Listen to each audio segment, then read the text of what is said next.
దేవునికి స్తోత్రం, దేవునికి మహిమ కలుగును గాక. చిన్న ప్రార్థన చేసుకుందాం ముందు. స్తోత్రం స్తోత్రం స్తోత్రం తండ్రి.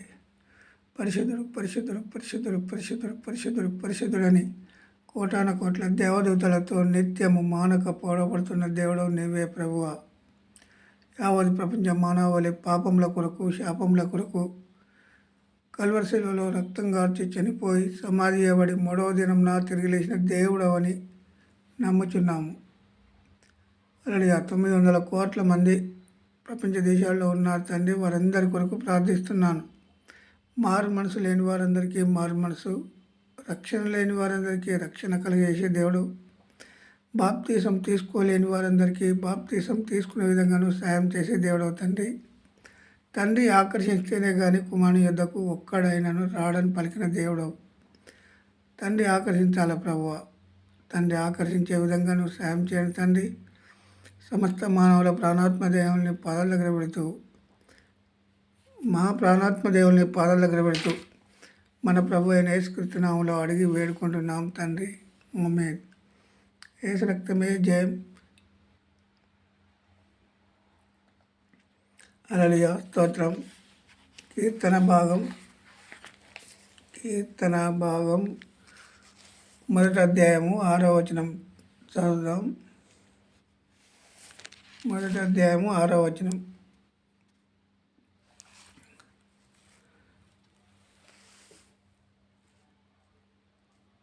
నీతిమంతుల మార్గము యెహోవాకు తెలియను, దుష్టుని మార్గము నాశనమునకు నడుపును. నీతిమంతుల మార్గము యెహోవాకు తెలియను, దుష్టుని మార్గము నాశనమునకు నడిపించును. నీతిమంతుల మార్గము యెహోవాకు తెలియను, దుష్టుల మార్గము నాశనమునకు నడిపించును. దుష్టులు ఎవరు, నీతిమంతులు ఎవరు అనేది ఈరోజు ధ్యానం చేద్దాం దేవుని కృపను బట్టి. హల్లెలూయా. స్తోత్రం. ఇది 1వ అధ్యాయంలో దుష్టుల ఆలోచన చొప్పున నడవక, పాపుల మార్గంలో నిలవక, అపహాసులు కూర్చున్న చోట కూర్చుండక, యెహోవా ధర్మశాస్త్రం నందు ఆనందించుచు దివారాత్రులు ధ్యానించువాడు ధన్యుడు. దానిని ధ్యానించువాడు ధన్యుడు. అతడు నీటి కాలువ యోరవలే నాటబడిన ఆకు వాడక తన కాలమందు ఫలమిచ్చు చెట్టు వలె ఉండును. అతడు చేయనిదంతయు సఫలమగును. దుష్టుడు అలాగున చేయక గాలి చెదరగొట్టు పుట్టు వలె ఉండును. నీతిమంతుల సభలో పాపులు ఎప్పటికీ ఎన్నటికీ నిలవరు అని మనం ఇదివరకు చదువుకున్నాము. ఇప్పుడు నీతిమంతుల మార్గం యెహోవాకు తెలియను, దుష్టుల మార్గము నాశనమునకు నడుపును. దేవునికి స్తోత్రం, దేవునికి మహిమ కలుగును గాక. ఎందుకు ఈ మాట చెప్పుచున్నాడంటే, నీతిమంతులు ఎవరు, దుష్టులు ఎవరు? దేవుని మాట వినని వాళ్ళందరూ దుష్టుల కిందకి వస్తారు. దేవుని మాట వినని వాళ్ళందరూ దుష్టుల కిందనే. అయితే ఆయన ఆజ్ఞ అతిక్రమించడమే పాపం మానవుల్లో ఉన్నది. ఎవరి ఆజ్ఞ అతిక్రమించడం? దేవుని మాట వినకపోవడమే పాపం. వాడు దుష్టుని సంబంధి. నీతిమంతులు ఎవరు? నీతిమంతుల మార్గం యెహోవాకు తెలియను. దేవుని మాట వినేవారు, దేవుని ఆలోచన, దేవుని క్రియలు చేసేవారు దేవుని సంబంధులు. దేవుని ఆలోచన ప్రతి క్షణము దేవుని ఆలోచన చేయాలి ప్రతి మానవుడు. కానీ ఎంతమంది దేవుని ఆలోచన చేస్తున్నారు? సృష్టించిన సృష్టికర్త ఆలోచన చేసేవారు ఎంతమంది? ఈరోజు సృష్టించిన సృష్టికర్తను మరిచి ఈ లోక సంబంధమైన వాటికి వేగిరపడే వాళ్ళు ఎక్కువ ఉన్నారు. ఇప్పుడు ఈ లోక సంబంధమైన వాటికి వేగిరపడే వాళ్ళు అనేకులు ఉన్నారు. దేవుని మాటలు 4 మాటలు చెప్తారు, చెప్పి ఏం చేస్తారు, మళ్ళీ లోకంలోనే కాలం గడిపేవాళ్ళు. చెప్పుట మట్టుకు చెప్తారు కానీ చెయ్యరు అని రోమాపత్రికలో 3వ అధ్యాయంలో క్లుప్తంగా దేవుడే రాయించండు.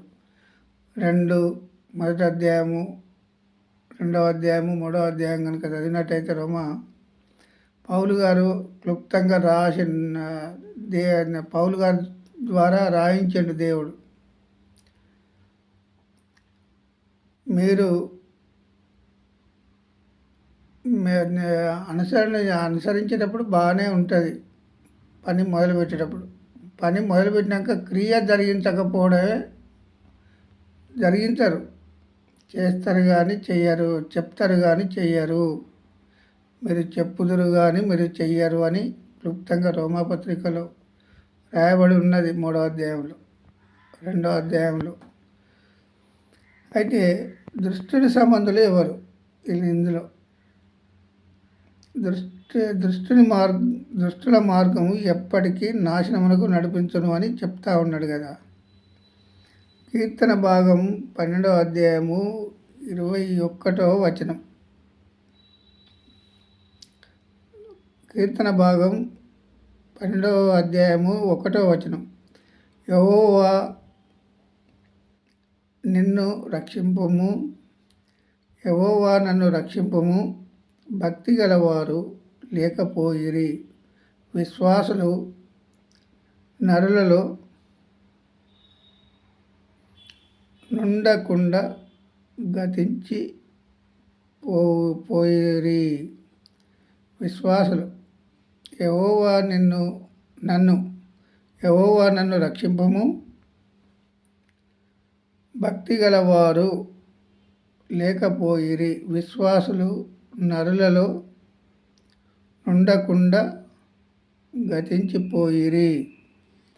నరులలో ఉండకుండా గతించిపోయిరి. అయితే ఈ మాట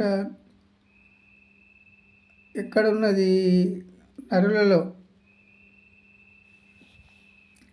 12వ అధ్యాయము కీర్తన భాగం 1వ వచనంలో ఏమని రాసిండు? యెహోవా నన్ను రక్షింపము, భక్తి గలవారు లేకపోయిరి, విశ్వాసులు నరులలో ఉండకుండా గతించిపోయిరి. మరి వీళ్ళు విశ్వాసులే అని చెప్తాడు. ఎవరు విశ్వాసులు? వాక్యం తెలిసిన వాళ్ళు, వాక్యమే మాట్లాడేవారు, వాక్యం గురించి చెప్పినవారు. ఇక్కడ ఏమని చెప్పిండు? యెహోవా నన్ను రక్షింపము అనే మాట ముందటి మాట.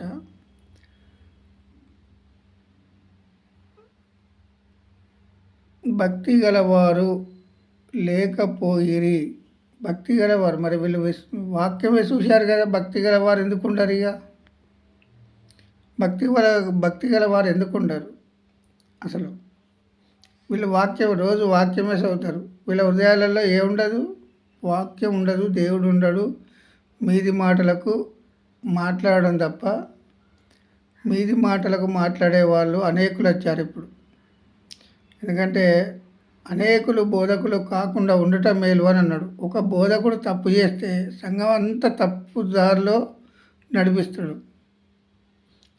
ఒక సంఘం అనేకులు బోధకులు కాకుండా ఉండటం మేలు. యాకోబు పత్రిక 3వ అధ్యాయంలో రాయబడి ఉన్నది. అనేకులు బోధకులు అయ్యి ఇప్పుడు సంఘాలను ఏ విధంగా నడిపిస్తారో దేవునికి తెలుసు. దేవునికి తెరమరుగై అయితే ఎవరు లేరు. దేవునికి తెరమరుగై ఎవరు లేరు. అందరూ ఏ విధంగా బోధలు చేస్తున్నారో దేవునికి మొత్తం తెలిసే ఉన్నది. విశ్వాసులు నరులలో నుండకుండా గతించిపోయారు. విశ్వాసులే కదా మరి వీళ్ళు, దేవుని వాక్యం తెలిసిన వారే కదా లేకుండా పోయిందని చెప్పేది. గతించిపోయిరి అంటాడు. గతించిపోయిరి 12:1. అయితే మనం ఆలోచన చేయాలి. విశ్వాసులను చెప్పుకుంటూ దుష్టుల మార్గం వెంబడి నడిచే వాళ్ళు అనేకులు ఉన్నారు ఇప్పుడు. విశ్వాసం మాకు విశ్వాసం ఉన్నది దేవుని మీద, దేవుని మాటలే చెప్తారు, దేవుని ఆలోచన చేస్తారు, దేవుని క్రియలే జరిగిస్తాను అంటారు. కానీ వాళ్ళ హృదయాలలో ఏమున్నది? మలినం. బయటికి ఎవరి హృదయాలు ఎవరికి కనబడవు. పెద్ద సేవకుడు హృదయం మనం ఎవరైనా కనిపెట్టారా? ఒక దేవునికి మాత్రమే తెలుసు పెద్ద సేవకుల హృదయాలను. కానీ పెద్ద సేవకుడు చిన్న సేవకుడు అని బైబిల్లో ఎక్కడా లేదు. మళ్ళీ దినవృత్తాంతాలు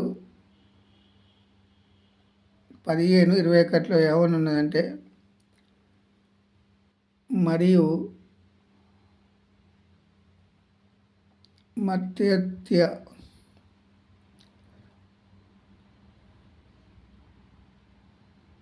ఎలుగుప్లేవు మిక్నేయలు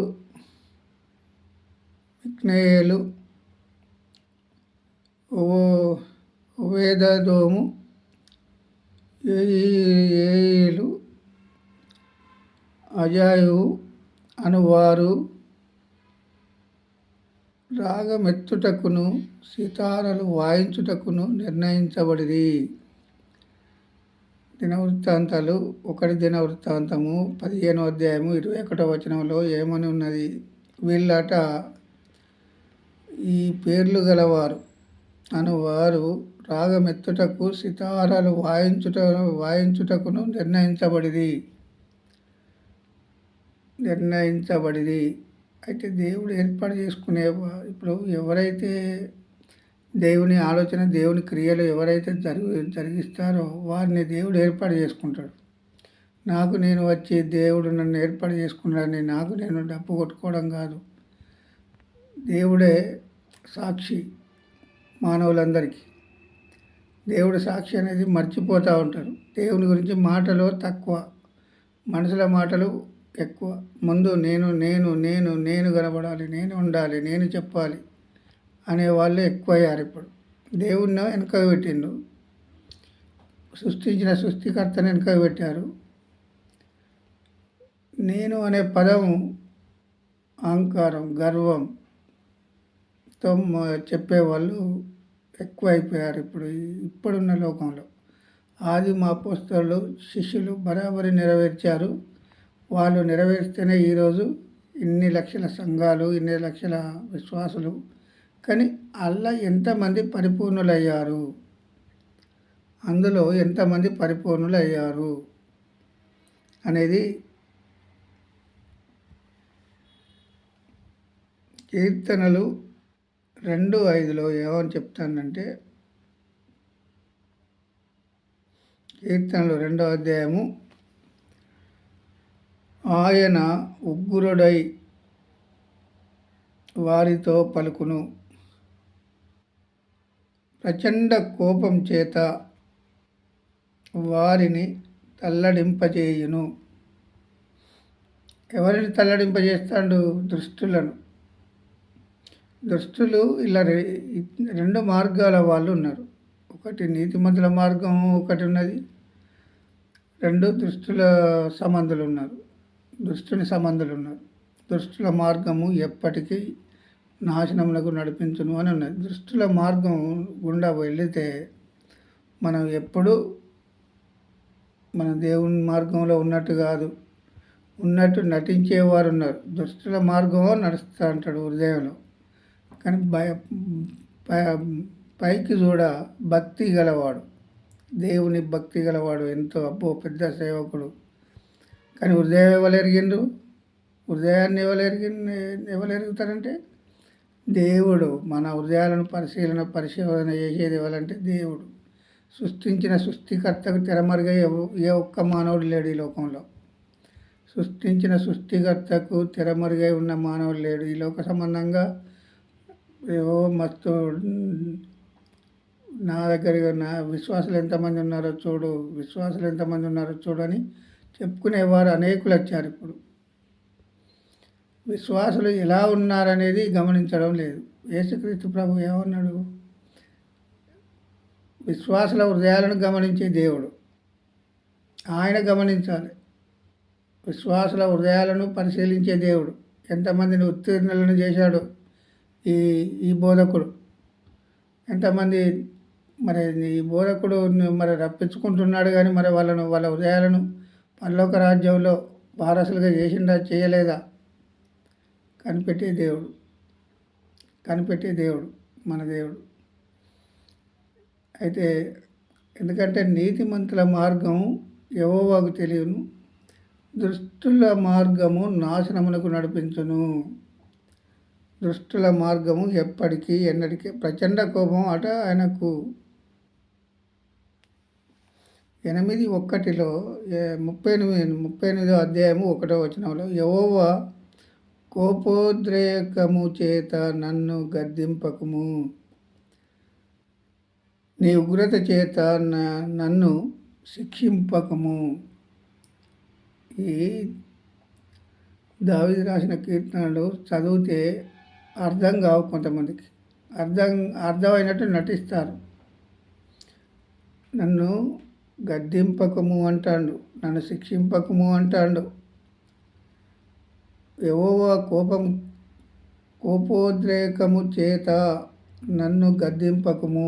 నీకు కోపం కనుక నా మీద పుట్టినట్టయితే ప్రభువా నన్ను ఈ రోజైనా క్షమించి నీ రక్షణ నాకు చూపించి నీ రక్షణ మార్గంలో నన్ను నడిపించి, ఏమన్నాడు, నీ ఉగ్రత చేత నన్ను శిక్షింపుము.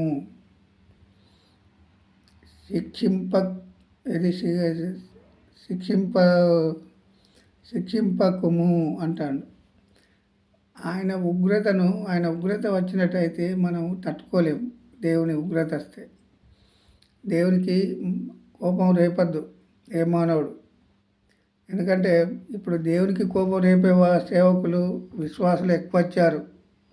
దేవుని సంబంధం అని చెప్పుకుంటూ ఇష్టం వచ్చినట్టు తిరుగుతూ, ఇష్టం వచ్చినట్టు మాట్లాడుతూ, ఇష్టం వచ్చినట్టు ఈ లోక సంబంధంగా మాట్లాడుతూ, శరీర బోధలు చేస్తూ, ఈ లోక సంబంధమైన బోధలు చేస్తూ అనేకులు వచ్చారు ఇప్పుడు, అనేకులు. ఎందుకంటే ఈ మాటలు ఎందుకు చెప్తున్నానంటే, దేవునికి కోపం పుట్టితే శిక్షకు గురవుతామట మనం. నన్ను శిక్షింపకము అంటాడు. నీ ఉగ్రత చేత నన్ను శిక్షింపకము. యెహోవా కోపోద్రేకము నన్ను గద్దింపకము అంటాడు. మరి గద్దించే మాటలు ఎందుకు తీసుకురావాలి? దేవునికి కోపం ఎందుకు రేపాలి? మనం దేవునికి కోపం రేపకుండా మనము విశ్వాసులను తయారు చేసి దేవుని సన్నిధిలో నిలబెట్టే విధంగా, దేవుని రాజ్యంలో వారసులుగా చేసే విధంగా ఉంటే బాగుండు కదా. అలా చేయడం లేదు. నేను నేను నేను అనే గర్వం, నేను అనే అహంకారంతో నేనే చెప్పాలి, అందరూ వినాలి. ఇది ఎక్కడున్నది అసలు బైబిల్లో రెఫరెన్స్లు? నువ్వే చెప్పాలి, వీళ్ళందరూ వినాలని. అందరినీ ఏమన్నాడు? మీరు శిష్యులే కనుక శిష్యులను తయారు చేయమని చెప్పాడు. బైబిల్ అంతా ఒక్కటే. పాత నిబంధన యేసుక్రీస్తు ప్రభు గురించి సూచించుకుంటూ వచ్చింది. కొత్త నిబంధన యేసుక్రీస్తు ప్రభు వచ్చాడు, ఆయన మార్గంలో నడవాలని కొత్త నిబంధనలో ఉన్న 12 మంది శిష్యులు ప్రకటించారు. దేవునికి మహిమ కలుగును గాక. ఈరోజు నీతిమంతుల మార్గం, దుష్టుల మార్గం. నీతిమంతుల మార్గం దేవునికి తెలుస్తుందట. దుష్టుల మార్గం నాశనమునకే నడిపిస్తాడు. దుష్టుల ఆలోచన చొప్పున నడవక, పాపుల మార్గమున నిలవక, అపహాసులు కూర్చున్న చోట కూర్చుండక అన్నాడు. మనం ఎప్పుడు ఈ మార్గాలను విడిచిపెట్టి దేవుని మార్గాన్ని పట్టుకొని దేవుని మార్గంలో ఉన్నామా లేమా అనేది మనం పరిశోధన చేసుకుందాం. వాక్యాన్ని బట్టి దేవుని వాక్యమే ప్రతి మానవుని నిలబెట్టేది, మానవుని మాటలు కాదు. మానవుని మాటలో ఎప్పటికీ పడగొట్టేటి, దేవుని మాటలు ఎప్పటికీ నిలబెట్టేటి. దేవునికి మహిమ కలుగును గాక. ఆమేన్.